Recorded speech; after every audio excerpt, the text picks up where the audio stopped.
যদি আগামীকাল মার্কিন সরকার ঘোষণা দেয় আমরা পৃথিবীতে একা নই, আপনি কি সেটা বিশ্বাস করবেন? কারণ গত কয়েক বছরে এমন কিছু ঘটনা ঘটেছে যা শুধু ষড়যন্ত্র তত্ত্ব নয়, বরং পেন্টাগন, নাসা, এমনকি মার্কিন কংগ্রেসকেও নাড়িয়ে দিয়েছে। আর এমন দাবি যা সত্য হলে মানব ইতিহাস বদলে যাবে। কিন্তু সবচেয়ে ভয়ঙ্কর ব্যাপার হল, হয়তো আমরা সত্যটা এখনো জানি না।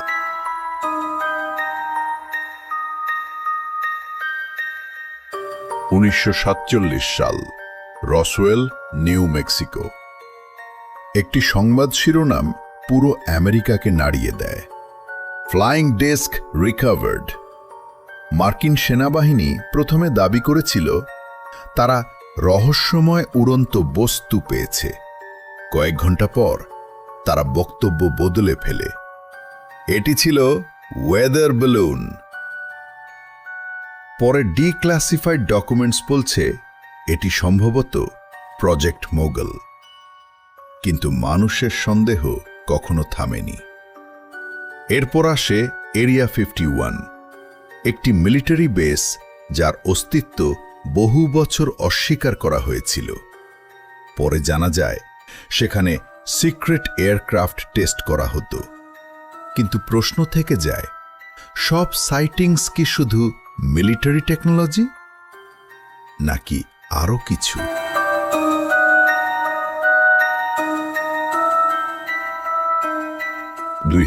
সাল, ডেভিড ফ্রেভার, একজন মার্কিন নৌবাহিনীর পাইলট, এমন কিছু দেখেন যা আজও পুরোপুরি এক্সপ্লেন করা যায়নি। একটি সাদা টিকট্যাক শেপড অবজেক্ট, কোনো উইংস নেই, কোনো ভিজিবল ইঞ্জিন নেই, কিন্তু এটি অসম্ভব গতিতে চলছিল। তিনি পরে বলেন, it accelerated unlike anything I've ever seen. এরপর সামনে আসে AATIP, একটি গোপন পেন্টাগন প্রোগ্রাম। তাদের কাজ ছিল অজানা এরিয়াল অবজেক্টস ইনভেস্টিগেট করা। $1 মিলিয়ন খরচ করা হয়েছিল। প্রশ্ন হল, যদি এগুলো মিনিংলেস হয়, তাহলে পেন্টাগন কেন এত ইন্টারেস্টেড ছিল? 2023 সালে ডেভিড ক্রাশ মার্কিন কংগ্রেসে শপথ নিয়ে বলেন, US government allegedly non-human craft recover করেছে। তিনি বলেন, নন-হিউম্যান বায়োলজিক্স। কিন্তু তিনি পাবলিক ফিজিক্যাল এভিডেন্স দেখাননি।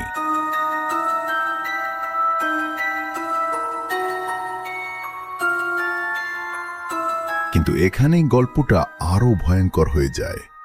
2026 সালের 8 মে পেন্টাগন এমন কিছু করে যা গত 80 বছরে আগে কখনো করেনি। তারা পাবলিকলি রিলিজ করে 160টিরও বেশি declassified UFO files. Military footage, FBI documents, NASA records, pilot টেস্টিমনিজ, এমনকি ডেকেডস পুরনো ক্লাসিফাইড রিপোর্টস। মাত্র 12 ঘন্টার মধ্যে এই ফাইলগুলো দেখতে ওয়েবসাইটে আসে 340 মিলিয়ন ভিজিট। কারণ পুরো পৃথিবী জানতে চেয়েছিল ওরা কি সত্যি? কিন্তু পেন্টাগনের অফিসিয়াল স্টেটমেন্ট ছিল আরও রহস্যময়। তারা বলেছে তাদের কাছে এখনও এলিয়েন টেকনোলজির কনফার্মড প্রুফ নেই। কিন্তু সব ঘটনার এক্সপ্লানেশনও তাদের কাছে নেই। আর ঠিক এখানেই রহস্যটা বেঁচে থাকে। এরপর মার্চ 2026-এ মার্কিন কংগ্রেস পেন্টাগনের কাছে দাবি করে আরও ক্লাসিফাইড UAP ভিডিওস রিলিজ করার। সেই তালিকায় ছিল ইরান, সিরিয়া ইনসিডেন্ট এবং under water UAP encounters. United states Congress এখনও অ্যান্সার্স খুঁজছে। আর যদি সরকার নিজেই অ্যান্সার্স খুঁজে না পায়,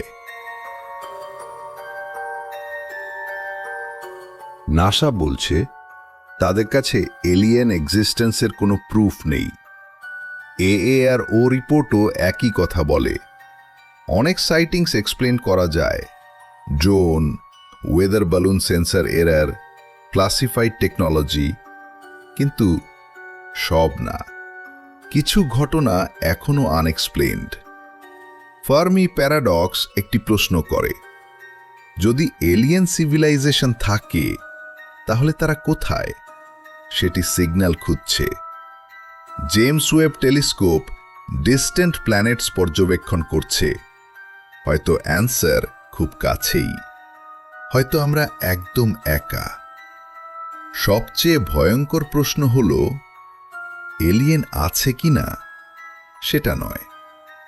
প্রশ্ন হল, যদি আগামীকাল আনডিনায়েবল প্রুফ সামনে আসে, আপনি কি সেটা বিশ্বাস করবেন? আর যদি আজ রাতে আপনি আকাশে অদ্ভুত কিছু দেখেন, আপনি কি ক্যামেরা বের করবেন নাকি দৌড়ে পালাবেন? কমেন্টে লিখুন আপনার মতামত।